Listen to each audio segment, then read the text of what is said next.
Muy buenas noches, bienvenidos a una emisión más de su programa Contracorriente por Rompeviento Televisión por Internet.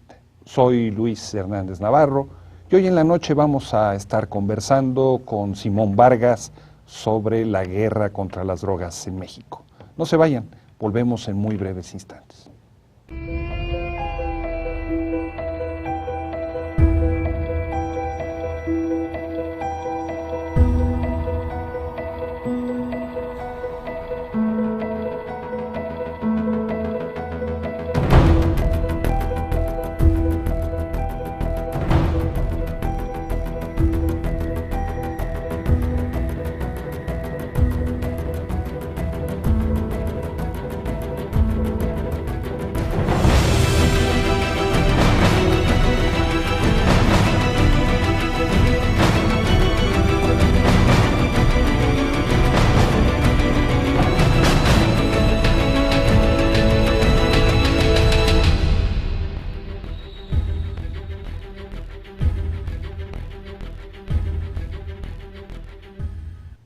Estamos ya en la contracorriente, qué bueno que siguen con nosotros. El 1 de mayo tradicionalmente es conocido por ser el Día del Trabajo, la fiesta de los trabajadores en la que miles de sindicalizados toman las calles del país para rememorar la gesta que les permitió conquistar derechos históricos. Este 1 de mayo, sin embargo, será recordado también por otras razones. En el estado de Jalisco, un helicóptero militar cayó derribado por el fuego de un cártel de narcotráfico. Para conversar sobre Jalisco, para conversar sobre la situación de las drogas, nos acompaña hoy en el estudio Simón Vargas. Simón, muchas gracias por estar hoy aquí con nosotros. Simón es licenciado, abogado, nadie es perfecto, ¿verdad? Es columnista del diario La Jornada y es un gran conocedor en cuestiones de seguridad. No es la única área a la que se dedica, pero todo lo que tiene que ver con seguridad pública, seguridad nacional, es un tema que lo ha trabajado mucho y hoy nos lo va a mostrar aquí en esta charla con nosotros. Muchas gracias, Luis, por tu amable invitación. Gracias al auditorio que nos favorece con vernos, con seguirnos, con compartir con nosotros esta experiencia que estamos viviendo. Efectivamente, como decías, el 1 de mayo fue un hecho que será recordado por otros temas. ¿Qué pasó, Simón? ¿Por qué no nos cuentas? Yo diría que se exhibe una vez más que el crimen organizado está organizado, que el crimen organizado funciona, que cuida su mercado, su territorio, sus intereses, que cuida su trabajo. Ese es su trabajo, hay que entenderlo así, y que el gobierno y la sociedad debemos estar más preparados, debemos de ser más participativos para combatir esta amenaza real, presente, que cuando siente que va a ser afectada en sus intereses, reacciona de la forma en que reaccionó el 1 de mayo. ¿Cuáles fueron los hechos? Yo diría que habrá que partir de un hecho primario. El gobierno federal, en coordinación con el gobierno del estado, están por iniciar un operativo conjunto en Jalisco, el operativo Jalisco, para dar un golpe hacia el cartel Jalisco Nueva Generación. Y bueno, se encuentran con que el cartel Jalisco no solamente estaba enterado, lo cual quiere decir que funciona su aparato de inteligencia, estaba preparado y reacciona tan violentamente que hoy,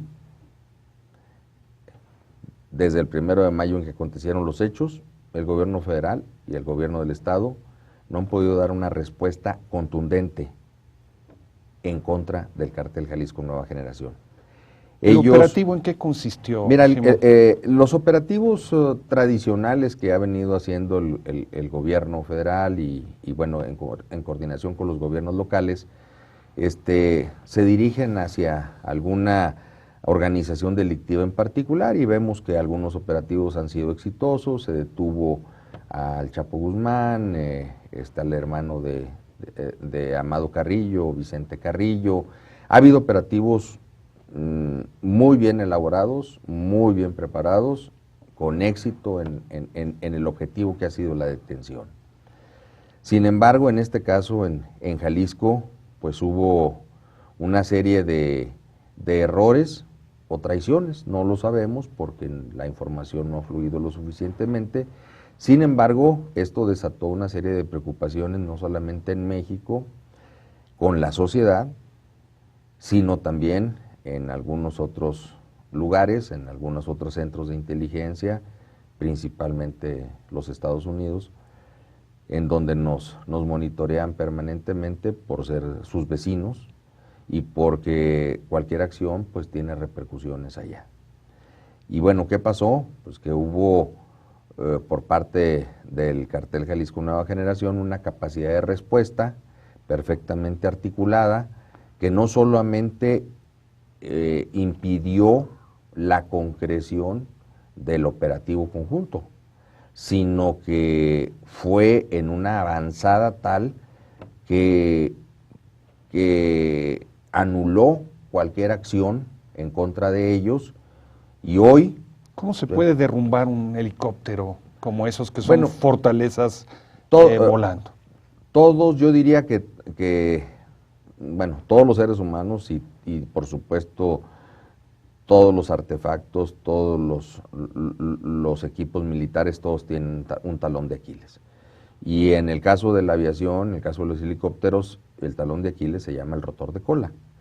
Y fue ahí a donde dirigieron los disparos, y uno de ellos fue certero. ¿Disparos de qué? ¿De misiles? De lanzagranadas. Esta lanzagranada que está siendo utilizada, que es de fabricación rusa, que es un arma, pues diríamos, de fácil manejo, de fácil operación, y que es muy, muy certera. Ya lo vimos derribando pues una fortaleza real de la Fuerza Aérea Mexicana. Y vimos que aunque llegaron helicópteros en apoyo después, pues esos helicópteros primero no fueron lo suficientemente ágiles pues para proteger a esa fortaleza, porque es un helicóptero que aunque bueno tiene su propia protección y llevaba elementos, es básicamente para transporte de elementos de tropa, pero había helicópteros artillados que llegaron después, no al mismo tiempo. Si no hubieran impedido esto, o cuando menos hubieran podido dar una capacidad de respuesta al fuego que estaban recibiendo por parte de este grupo delictivo. Entonces, nos muestra una serie de fallas, pero bueno, el helicóptero fue uno de los un hecho objetivos, pero sí, hubieron simultáneamente bloqueos sí, en más de 50 puntos en varios estados, de la República, de manera simultánea, sí, que muestran una capacidad logístico-militar muy poderosa. Mira, precisamente a eso me refería yo al decir que muestran una capacidad de respuesta. ¿Cuál es la capacidad de respuesta? Primero, que estaban enterados de lo que el gobierno iba a hacer, número uno. Segundo, que tienen los recursos humanos suficientes, y estos recursos humanos están preparados para que cada quien supiera lo que tenía que hacer. Unos incendiando bancos, comercios, bloqueando calles, haciendo operativos de disuasión, de ataque directo, frontal, y tomaron desprevenida al operativo conjunto, o sea, a la policía del Estado, a las policías municipales, a las Fuerzas Armadas, a las Fuerzas Federales, o sea, tanto el Ejército como la Policía Federal. Esto nos habla de que esta organización, como otras, el caso de los Zetas, los emblemáticos Zetas, que están muy bien estructurados, que tienen mucho trabajo de inteligencia, que tienen una gran coordinación con cada uno de los elementos que forman parte de esta organización y que están dispuestos a combatir a quien sea, porque van a defender su territorio y su mercado. ¿Han habido precedentes de un ataque de esta magnitud? No de esta magnitud, no de esta magnitud. O sea, esto es un hecho inédito de que un grupo delictivo decida tomar una ofensiva de este tamaño, ¿sí?, con las consecuencias previsibles de que hoy todas las instancias gubernamentales están obligadas no solamente a detener al mencho, al líder hoy de este cartel, sino que es necesario acabar con esta célula delictiva. Simón, el cártel Jalisco ha sido muy eficaz en comunicar sus mensajes, ¿no?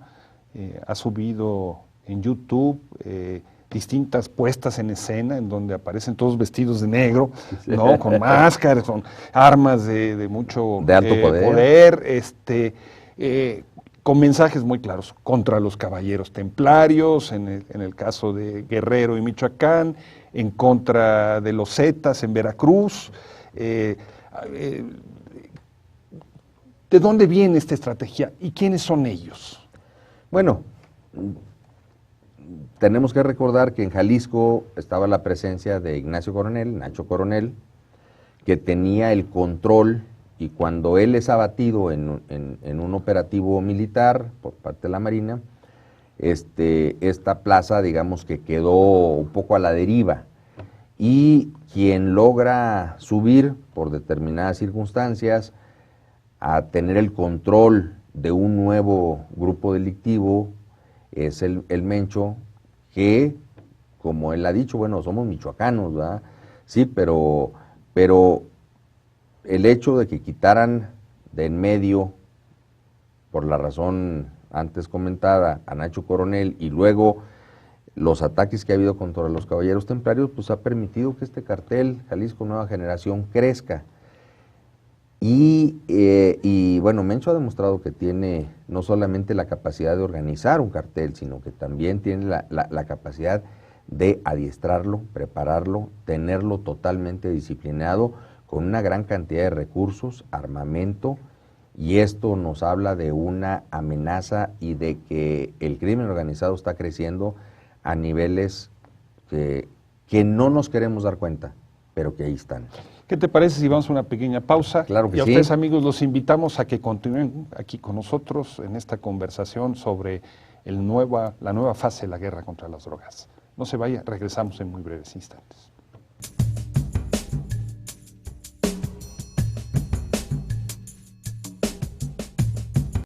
En la ciudad de Salvador Bahía, Brasil, hay un antiguo cine abandonado, el Cine Roma.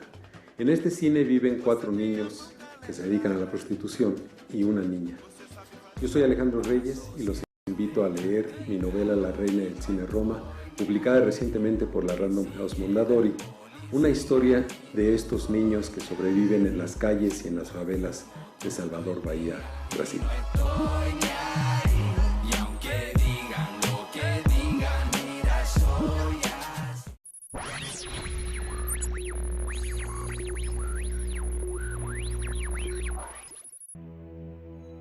Sabemos que están allá afuera, podemos sentirlos. Sabemos que allá arriba tienen miedo a que la gente se informe, temen al cambio. No conocemos el futuro, no hemos venido a decirles cómo acabará esto. Hemos venido a decirles cómo va a comenzar. Cuando termine esta señal, podremos ver lo que allá arriba han callado. Les mostraremos un medio sin nexos con los poderes fácticos. Un medio de comunicación crítico e independiente. ¿A dónde vamos? Es una elección que podemos construir juntos.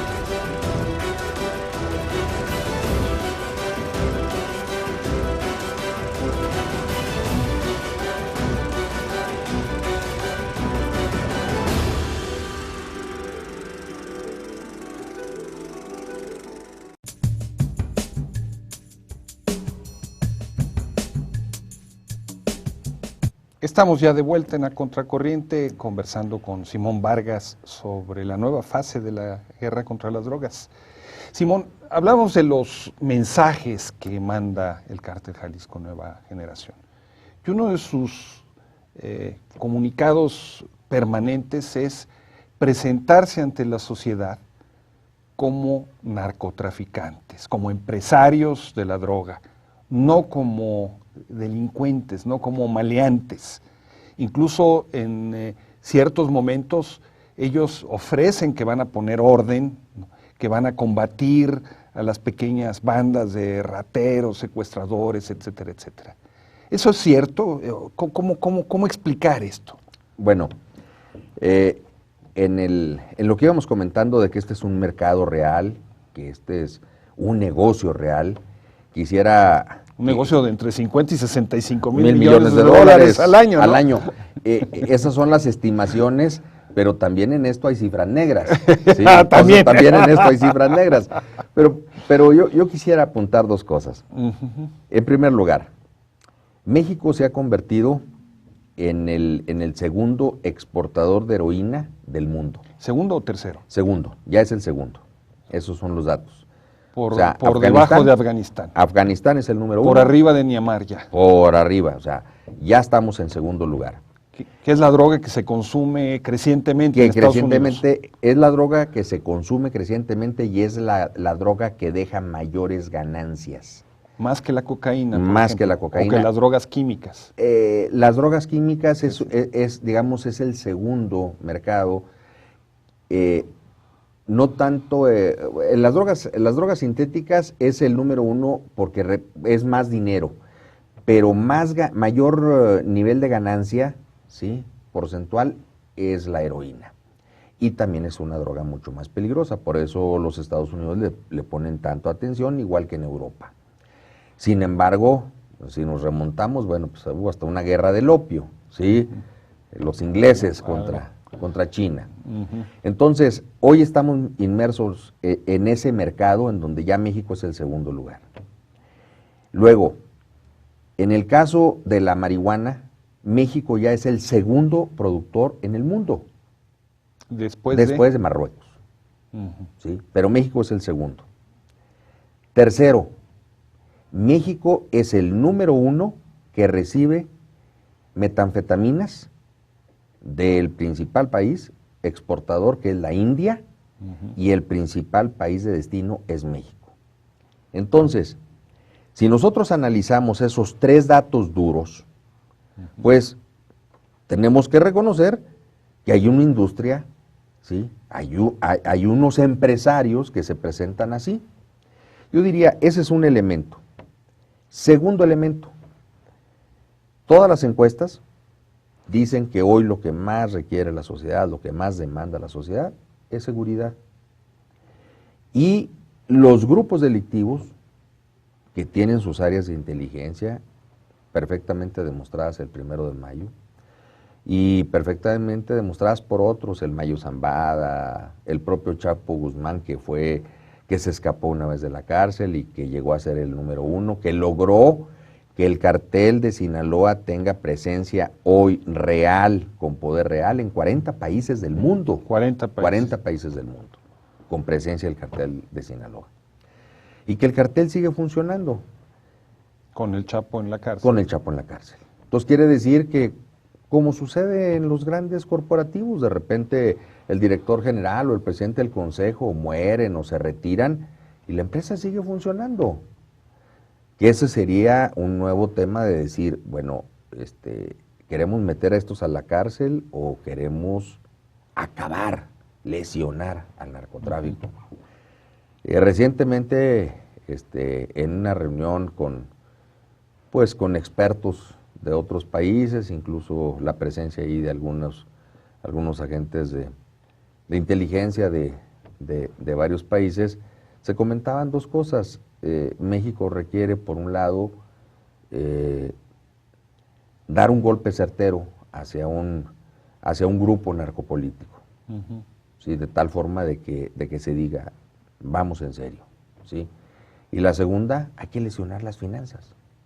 Cosa que no se ha tocado. Hasta este momento, se ha dicho que se está trabajando en una estrategia, se dice que la estrategia es la adecuada, que va a haber resultados, estamos en espera de los resultados, puede ser. Ha habido operaciones exitosas, ahí están las detenciones del Chapo y de Vicente Carrillo, y otras, uno de los Beltrán Leiva, el que había quedado al frente del grupo. Héctor Beltrán Leiva, y bueno, la detención de la Tuta. Creo que si nosotros tomamos en cuenta que este es un mercado internacional que está creciendo, que México cada vez tiene mayor participación, bueno, pues si México tiene mayor participación, quiere decir que hay grupos narcotraficantes mexicanos que están en ese esquema y que esto hace que se tengan mayores superficies de cultivo, mayor transportación, mayor procesamiento de drogas y que debemos de darle una batida a esto. Regresando a la pregunta que te hacía, esta estrategia de comunicación de Jalisco, presentándose como empresarios de la droga, como narcotraficantes, no como vulgares delincuentes. ¿Es verdad? ¿Así es como funcionan? Así es como se presentan, pero no nada más ellos. Digamos que la novedad del cartel Jalisco Nueva Generación es que lo hace a través de redes sociales, eso es una innovación, ¿sí? de este grupo, pero recordemos que hay otros grupos que sin hacer ese trabajo de difusión, de promoción en redes sociales, lo hacen en sus comunidades. Y en sus comunidades no solamente son los que dan empleo, sino son los que dan asistencia. Se dice, bueno, pues si hay un enfermo, ellos hacen el traslado en sus propias avionetas, oye, ellos son los que ponen el dispensario, hacen una mejora de la plaza, hacen obras sociales. La gente los reconoce y la gente los quiere. Tienen su Sedesol. Tienen tienen, yo diría, más que su Sedesol, o sea, tienen todo un programa de asistencia, de participación, y en su comunidad los quieren porque además no hay la ayuda, ¿sí? institucional para esa gente. O sea, el pobre campesino que está en la sierra y que no tiene de qué comer y que no tiene quien lo asista, ve que la única persona que se preocupa por él, por un interés de que lo necesita como trabajador, pero pues es el grupo de narcotraficantes, que son los que dan seguridad en la zona, que son los que dan los beneficios en la zona, que reparten la riqueza, que generan riqueza. Entonces, necesitamos, yo creo que, replantear el esquema de la campaña contra las drogas, replantearlo a partir desde los mensajes, porque este señor es un criminal, todos esa gente son unos criminales. Podrán presentarse como hombres de empresa, como hombres de negocio. Algunos podrán decir, bueno, queremos que esto se legalice. Hay algunos que dicen que, bueno, esto hace menos daño que el alcohol o que el tabaco, etcétera, etcétera. Sí, sin embargo, esta industria criminal tiene una serie de efectos y daños colaterales que tenemos que estar conscientes que debemos acabar. Por ejemplo, ellos se presentan como, digamos, como hombres buenos, dicen, nosotros no somos criminales, somos empresarios. ¿Cuál es nuestra empresa? La droga. Pues es un trastoque de valores.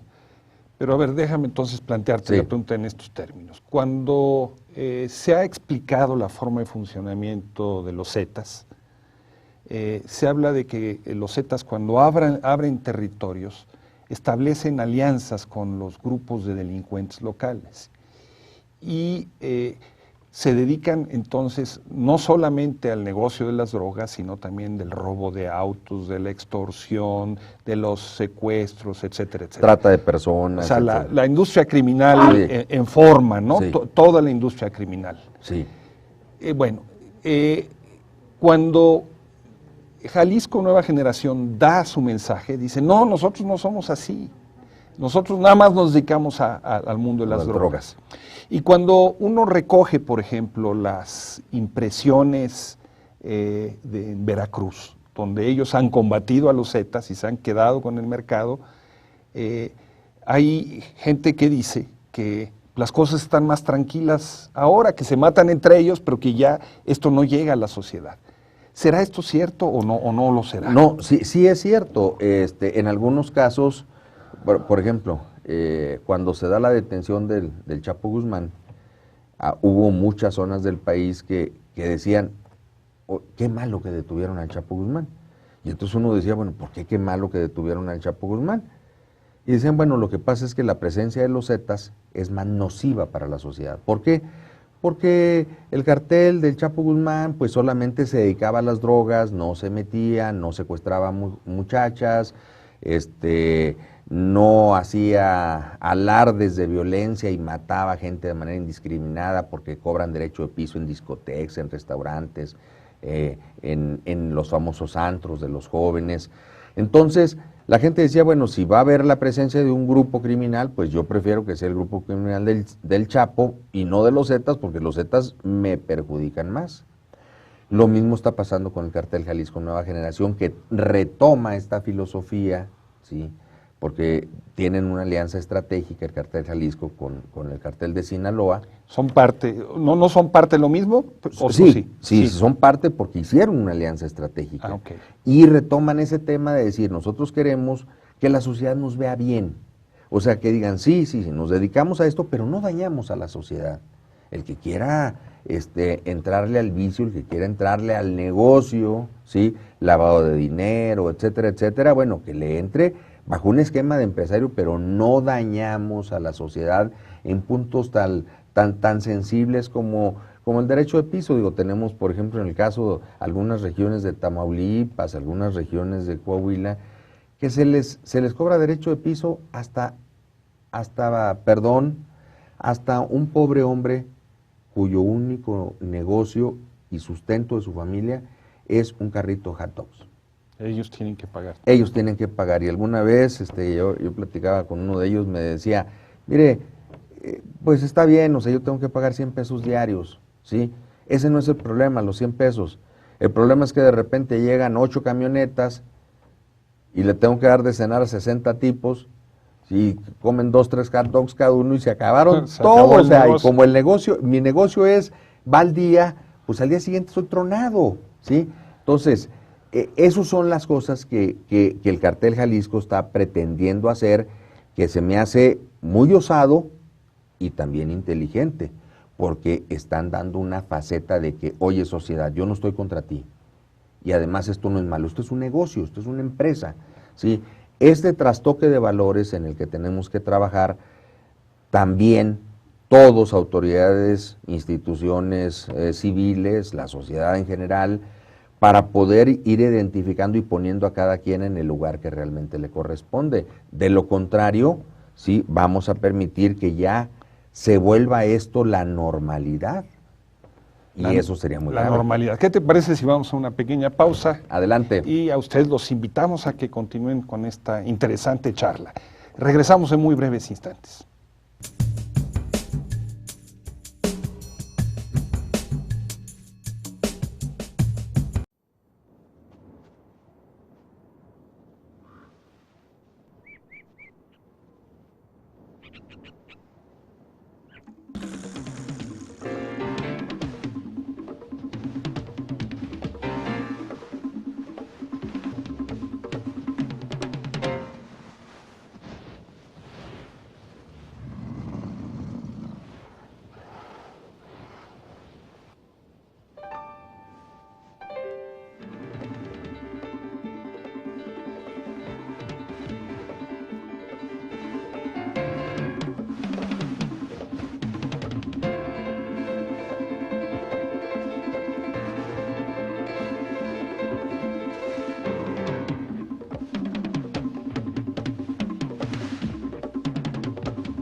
En la medida que no se comprenda que la delincuencia organizada mexicana es de Estado, porque actores políticos del Estado forman parte operativamente de grupos criminales, no es que solamente reciban sobornos, están íntimamente ligados a negocios de grupos criminales, lavando dinero de grupos criminales. Y eso toca Poder Ejecutivo, Legislativo y Judicial. Todos, están metidos todos, no todas las personas, pero sí todas las instituciones del país, lamentablemente.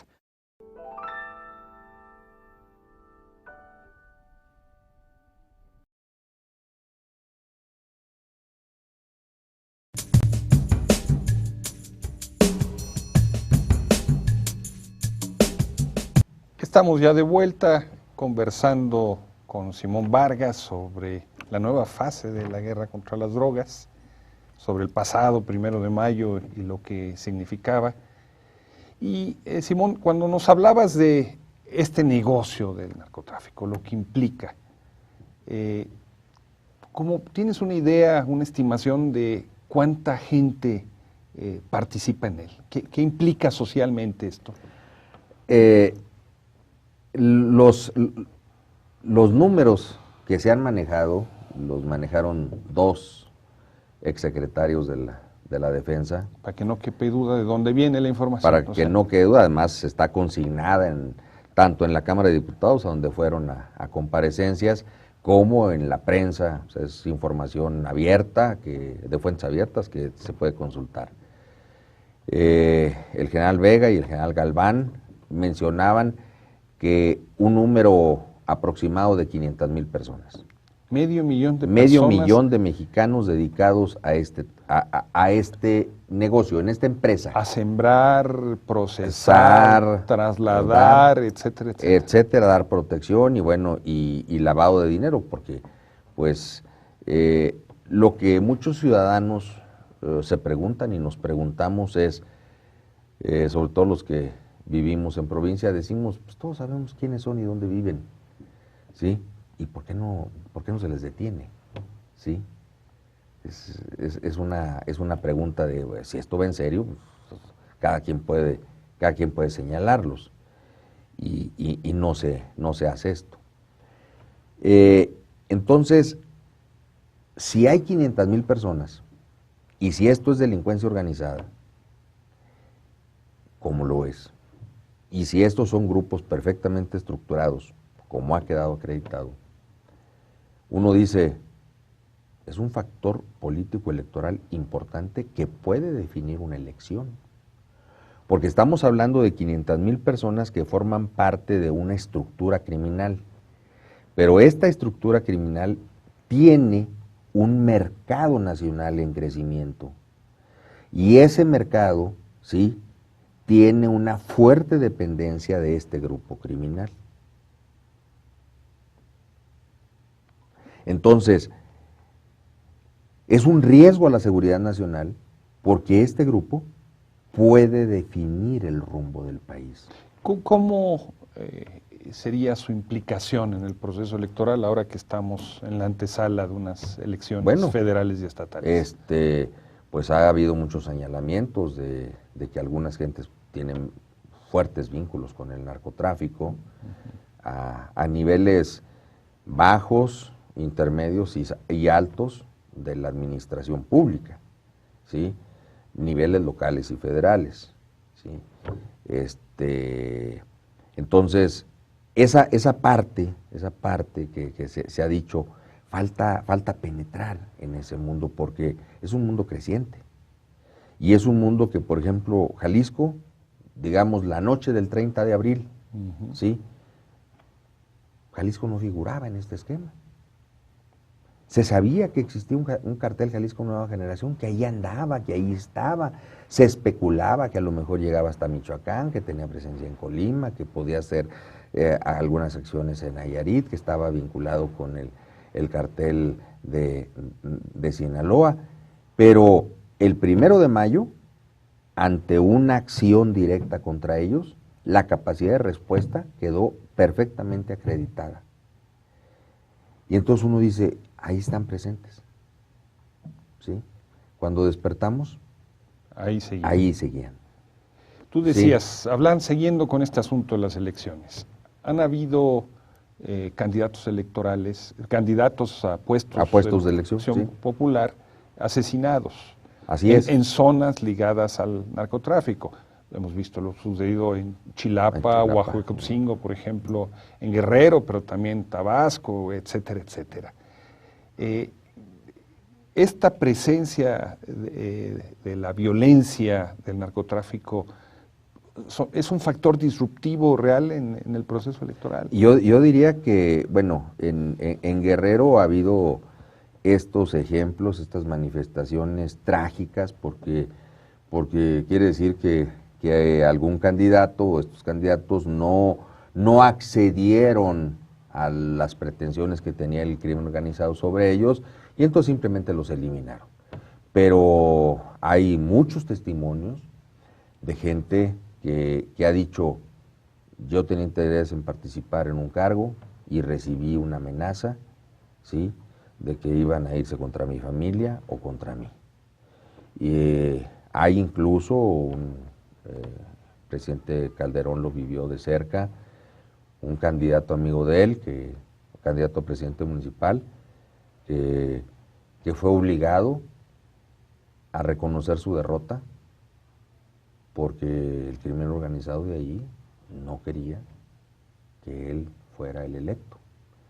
Y él dijo, pues tendré la amistad del presidente de la República en ese entonces, tendré el respaldo del gobierno federal, pero estos tipos van a matar a mis hijos. Y prefirió. O sea, el narco es un factor real en el proceso electoral, se reconozca o no se reconozca. Se reconozca o no se reconozca, es un factotum. Y aquí el comentario es, bueno, si reconocemos que México ya es el segundo, ¿sí?, en el mercado de la heroína, el segundo en el mercado de la marihuana, si somos el principal país de destino de las metanfetaminas, bueno, pues quiere decir que adentro hay un problema. Hay una serie de grupos participantes en esto. Y este es un fenómeno que debería de estudiarse en profundidad. Tenemos muy pocos investigadores, muy pocos de la talla de Buscaglia, por ejemplo, que es un hombre serio, estudioso, profesional, pero creo que aquí es donde pues deberíamos de establecer ya un centro de investigación, ¿sí?, de seguridad pública, de seguridad nacional, porque tenemos una amenaza real que incide en factores económicos muy fuertes. ¿Cómo serían esos factores económicos? ¿Cómo se lava ese dinero? ¿Cómo se lava? Bueno, las propiedades que adquieren. Se ve que incluso en el mercado, o sea, los reportes del Departamento del Tesoro... Pero son propiedades que se adquieren en efectivo. Son propiedades que se adquieren en efectivo y ahora, bueno, ha habido una serie de reformas impulsadas por el gobierno de la República a instancias del secretario de Hacienda para poder ir cerrando esto, la participación de los notarios, el que ya no sea posible manejar tanto dinero en efectivo en los bancos, en fin, una serie de candados, ¿sí? Pero lo que se ve es que estos grupos siguen floreciendo y se ve por la presencia internacional, aunque aquí en la presencia nacional no se reconozca, pero no se reconoce y cuando hay una ofensiva se da una manifestación como el 1 de mayo. Entonces, sí hay esta problemática real, se vive de cerca en diferentes regiones del país, la cantidad de vehículos que se adquieren. Vehículos de lujo. Vehículos de lujo y vehículos sofisticados de los famosos 4x4 que pueden entrar a terracerías y pueden hacer, digamos, tienen unas mayores y mejores condiciones Eso sería de operación. Otro indicador. Sería otro indicador. Y bueno, la compra de joyas, hay muchas maneras, los antros, moteles de paso, una serie de cosas que se ve que está floreciendo en este tema. Sí hay. Tú señalabas hace un momento, se han detenido a capos importantes, pero el negocio sigue y la liquidez se mantiene. O sea, yo diría que hay un elemento que nos permite medir en serio esto. Y esto es un tema de mercado, ¿sí? De economía simple. Primero, no hay indicios de que falte disponibilidad de drogas. O sea, el mercado está abastecido. El mercado está No ha abastecido. subido el precio de las Y drogas. segundo, no sube el precio. Entonces quiere decir que todas las acciones realizadas, no solamente por México, porque además tenemos que, digamos, estar perfectamente claros de que este es un negocio mundial. Es un negocio donde, por ejemplo, hoy ya se reconoce internacionalmente, ese es otro dato importante, que la mafia mexicana es la tercera en el mundo. ¿Cuáles serían La primera es la mafia rusa ucraniana, esa es la número uno, en reconocida términos por... de qué? De dinero, de En poder, términos de capacidad, bueno, capacidad organizativa, número de miembros, manejo de recursos, manejo de droga y capacidad de respuesta. O sea, capacidad de respuesta en todos los sentidos, tecnológica. O sea, la mafia ruso-ucraniana es la número uno en el mundo. En segundo lugar, la mafia china. que Igual, o sea, está en ese terreno. en ese terreno, esos son los indicadores. Pero ya la mafia mexicana está en tercer lugar. o sea, es O sea, ya no es la mafia colombiana, por ejemplo. han sido desplazados. Han sido desplazados. Han sido desplazados. Y en esto yo diría que ha habido dos personajes claves para que México se reposicione, o sea, los carteles mexicanos se reposicionen en este índice de medición mundial. El primero fue Amado Carrillo, que hizo una gran federación, ¿sí? Y el segundo, el Chapo Guzmán. Hay un escritor italiano que trabaja esta historia de la coca, Roberto Saviano, ¿no? Sí, muy sí. conocido. Él dice que el Chapo Guzmán es el Steve Jobs de la droga Sí, mexicana. sí. ¿Tú estarías de acuerdo con esta afirmación? Totalmente de acuerdo, bueno, a tal nivel de que una vez que el Chapo, o sea, tenemos, yo diría, dos Chapos. Tenemos un Chapo hasta que es detenido la primera vez, y luego cuando sale de la cárcel, ¿sí? Y logra que el cartel de Sinaloa tenga presencia en 40 países y tenga el control, pues en digamos, el 70% del territorio mexicano. Una hazaña comercial, Una hazaña empresarial, en forma, con ingeniería de todo tipo, de todo tipo. O sea, financiera. Hay pensamiento estratégico. Hay pensamiento estratégico. Tiene mucho que ver también que una nueva generación, o sea, muchos de los hijos, de los familiares, de los hijos de los principales colaboradores, de sus sicarios principales, pues hoy se han preparado académicamente, culturalmente, en los mejores centros de educación del mundo. Literalmente.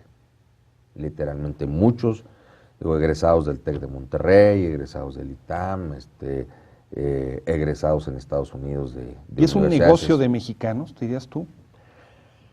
Hoy los mexicanos, por ejemplo... ¿O sucede como en las transnacionales que se pierde, digamos, la identidad nacional? No, yo diría que hoy el grupo, el cartel mexicano, o sea, tiene gran presencia, por supuesto que tiene participación en estos 40 países, y en esos 40 países, aunque la dirección sea de un mexicano, bueno, pues toda la estructura es local, ¿sí? Pero esa capacidad organizativa, todavía la dirección, digamos, la dirección del holding, ¿sí? Uh-huh. Está en manos de los mexicanos. Una potencia. ¿Qué Una te potencia. parece si vamos a una pausa, ¿no? Y nos sigues platicando cómo lo que no hacemos en el fútbol lo hacemos en otros terrenos. No se vayan, regresamos en muy breves instantes para la fase final de este programa.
Regresamos ya al último segmento de esta charla con Simón Vargas sobre la guerra contra las drogas. Y ni modo, pues nos cae la guillotina del tiempo, Simón. Yo quería preguntarte, ¿qué nuevo mapa se está dibujando en el país a partir de las detenciones, las confrontaciones, etcétera, que han habido? ¿Ha habido realmente, hay una nueva generación de cárteles ocupando los mercados? ¿Cómo nos lo describirías tú? Yo diría que es diferente en cada organización criminal, en cada cártel. Es totalmente diferente. Por ejemplo, se da la detención del Chapo. Se da la detención del Chapo y no hay una escisión. O sea, ¿quién llega? El famoso Minilic. Minilic. Sí. Es el sucesor. Sin problemas. Sin problemas. Totalmente pactado, el Mayo está de acuerdo, eso sigue funcionando. Michoacán, diferente. O sea, fue un golpe perfectamente estructurado, ¿sí? Porque además se había minado, ¿sí? Se empezó a minar toda la operación de la tuta, o sea, los caballeros templarios, ¿sí? Las dos muertes del loco, ¿verdad? El líder histórico. De Nazario. De Nazario, ¿sí? El doctor. Entonces, quedó totalmente fragmentado porque además hubo operaciones de todo tipo, ¿sí? Desde confrontación entre ellos mismos, lo cual dejó un número muy grande de muertos. Muchos huyeron para preservar la vida, ¿sí? Y bueno, la empresa templaria se fragmentó, se balcanizó. Eso permite que el Cartel Jalisco Nueva Generación pueda penetrar, ¿sí? Y ser hoy el factor real. Todavía estamos en Michoacán. Todavía estamos en un proceso para ver hasta dónde los grupos michoacanos tienen la capacidad de reorganizarse o bien de sumarse al Cartel Jalisco Nueva Generación. Eso, digamos, está por verse. Entonces, en la geografía, por ejemplo, el caso de los Zetas nacen como el brazo armado para realizar los cobros del cártel del Golfo, ¿sí? Y para poner orden. Oye, este distribuidor no cumple, aquel nos anda queriendo traicionar, pon orden. Y luego, bueno, la capacidad organizativa de los Zetas a partir de su entrenamiento, ¿sí? Incluso se detectaron campos de entrenamiento de los Zetas. Eso hizo que esta organización tuviera tanta capacidad de respuesta, tanta capacidad de fuego, ¿sí? Tanta capacidad de generar terror. O sea, el hecho de decir, nosotros somos capaces de todo. No tenemos miramientos ante nadie, el que se nos ponga enfrente lo acabamos y lo acabamos en todo. Y además lo acabamos de una manera dramática, drástica, ¿sí?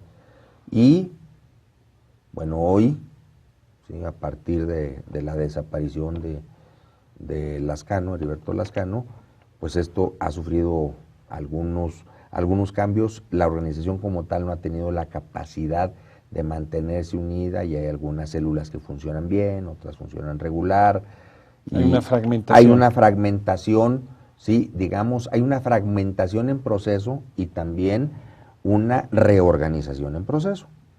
Eso está por verse. El Cartel del Golfo ha ido recobrando su presencia en Tamaulipas y bueno, también vemos que cuando hay una embestida, también hay una reacción en Tamaulipas. Entonces, así como el país es diverso, pues también el crimen organizado es diverso. Ahí. O sea, habría que, no podemos dar una solución única para todo el país, o sea, habrá que atacar cada célula criminal atendiendo a las características propias tanto de la organización criminal como del líder.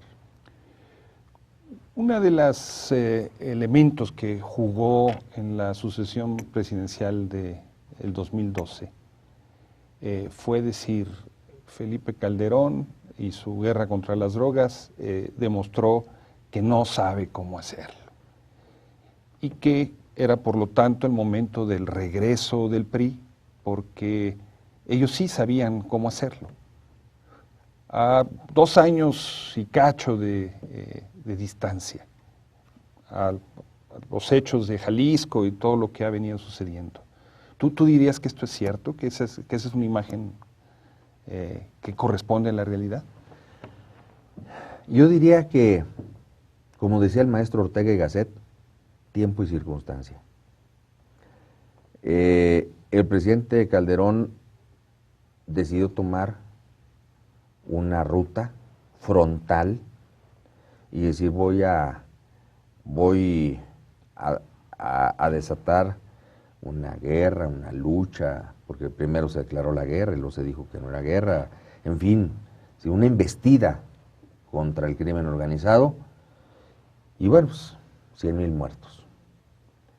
Y despertamos en el 2012 y ahí estaban todavía, sí. Detenciones, muertos, ¿sí?